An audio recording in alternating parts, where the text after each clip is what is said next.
চুলকানি অ্যালার্জি আসেনি, রাত্রে ভিজাইবেন, সকালে খাইবেন। পুরাতন জ্বর, জন্ডিস, কষা, গুড়া কৃমি, লম্ফাসি, তুষের মতন হালাইবেন। গুড়া কৃমিতে আপনার খাদ্যনালী ছিদ্র হয়, অশ্বরোগ হয়, গ্যাস হয়, মলদুয়ারে গাও হয়, তারা পর্যন্ত সংগ্রহ করবেন। না এমনি ওষুধ ঠিক আছে। কৃমি তুষের মতন ভালাইবেন, জ্বরের লাইক, কষার লাইক। এই যে ভ্যাকসিন দিয়া খাইজেনি চুলকানি বানাইছেন, হেয়ারা খাইয়েন, ঘরে ঘরে খাইজেনি, রকেট ফোটা আয়নার মতন পরিষ্কার করিয়েন।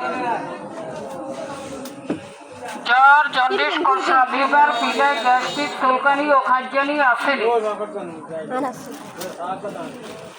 আমার সুইচ গেটের মধ্যে এই ওষুধ আজ বিক্রি করে, আর এখন তো হলো হুরান ডাক্তার। আমাকে বহুত আগের, আমরা চিনি এই ডাক্তারের, চিনছি।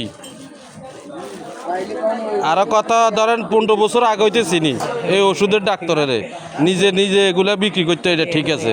এখন আজকে দেখা হয়েছে, দেখা হইবার কারণে একটা ভিডিও শ্যুট করলাম, ভিডিও নিলাম। এখন আমি যে আপনার ভিডিও করছি কোনো সমস্যা হইব নি? আপনি চিরতা দিয়ে, হ্যাঁ আপনি চিরতা বেচা হইব,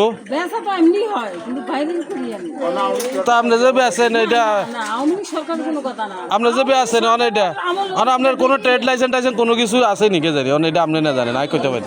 এই যে এখন বেচেন যে, হ্যাঁ হুরান যেটা মানে সরকার অনুমোদিত, এটা তো জঙ্গলার গাছপাতা এগুলো তো আর অনুমতি লাগে না, তারপরে তো বেশ